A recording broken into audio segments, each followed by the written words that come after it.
अगर आप किराएदार हैं या फिर मकान मालिक है तो ये वीडियो आपके लिए है। 1 अप्रैल से नए रूल एप्लीकेबल होने वाले हैं जिसके अंदर आपको फ़ायदा भी हो सकता है और नुकसान भी हो सकता है। तो ये वीडियो आपके लिए काफ़ी इंपॉर्टेंट है। तो आशीष जी, अब डायरेक्ट बात करते हैं कि अगर मैं मकान मालिक हूँ फॉर एग्ज़ाम्पल, तो और मैं रेंट पे देता हूँ, मैं नॉर्मली 11 महीने की जो लीज़ है वो साइन करता हूँ, तो मुझे क्या फ़ायदा होगा अगर मैं मकान मालिक हूँ? देखो विनय जी, जो 1 अप्रैल से आपके रूल लागू हो जाएंगे उसमें आपको कुछ फायदा भी देखने को मिलेगा, चाहे आप किराएदार हैं। और सबसे अच्छी बात यह है, चाहे आप अपना मकान किराए पे दें, ऑफिस किराए पे दें या दुकान किराए पे दें, ये रूल सभी तरह के जो आप अपने पास टेनेंट रखते हैं उनके लिए एप्लीकेबल होगा।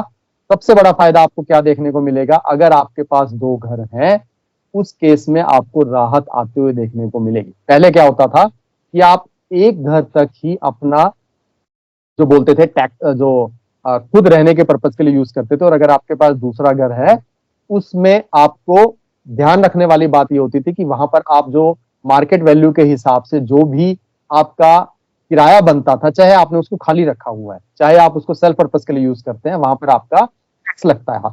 अब बजट में उसमें राहत दी गई है कि अगर आपके पास 2 घर हैं और आपने उनको किराए पे नहीं दिया है तो दोनों घर का आप दिखा सकते हैं कि वो सेल्फ ऑक्यूपाइड घर है और आप उसके ऊपर कोई टैक्स की लेनदारी नहीं होगी। आपने 11 महीने की बात करी, बिल्कुल सही बोला विनय जी।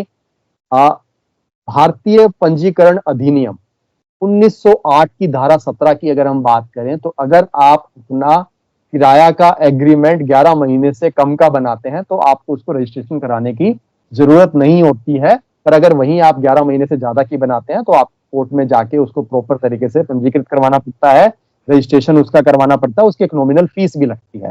तो ये आपको ध्यान रखना है, एज ए मकान मालिक आपको एक फायदा मिल रहा है 2 घर के लिए। अगर आपका एक ही घर है तो आपके लिए कोई चेंजेस नहीं है यहाँ पर 2 घर में आपको एक फायदा आते हुए देखने को।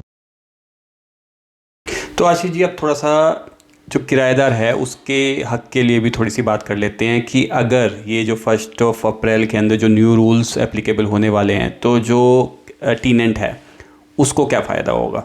तो उसमें जो रूल सामने आया उसमें मैं बोलूंगा किराएदार और मकान मालिक दोनों को फायदा होगा, क्योंकि अब टीडीएस की लिमिट को चेंज किया गया है। पहले जो टीडीएस कटता था, अगर आप सालाना 2.4 लाख 2,40,000 रुपए तक का किराया लेते थे, उसके बाद आपका टीडीएस कट जाता था। किराएदार के लिए रिस्पॉन्सिबिलिटी होती थी कि वो अगर 30,000 महीने से ज्यादा किराया दे रहा है तो टीडीएस काट के अपने मकान मालिक के हाथ में वो पैसा देगा, और अगर टीडीएस वो नहीं काटता है तो उस केस में पेनल्टी भी लग जाती थी, वो पेनल्टी किराएदार को लगती थी।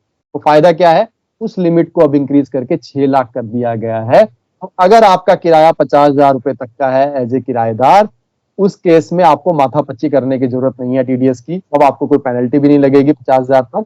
तो अब आपको, अगर आप किराया दे रहे हैं तो बिंदास अपने मकान मालिक को 50,000 तक का किराया बिना टीडीएस के दे सकते हैं। पर हाँ, ध्यान रखने वाली बात यह है कि अगर आपका किराया 50,000 से ज्यादा है तो टीडीएस काटना ना भूलें, क्योंकि बाद में दिक्कत किराएदार को होती है, मकान मालिक को नहीं होती है। क्योंकि मकान मालिक तो कह देगा कि भैया इसने टीडीएस नहीं काटा है, उसमें मैं क्या करूं, टीडीएस उसको काट के देना चाहिए था। पर इसका मतलब ये नहीं है कि मकान मालिक उस किराए को अपने आईटीआर में नहीं दिखाएगा, आईटीआर में दिखाएगा।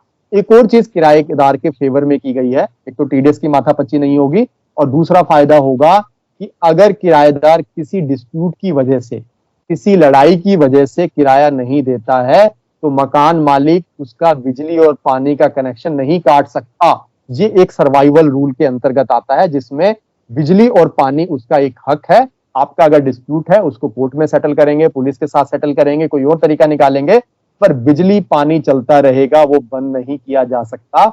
ये एक फेवरेबल रूल सामने आया है किराएदार के पक्ष के लिए। तो ये कुछ चेंजेस हुए थे विनय जी 1 अप्रैल से के बाद।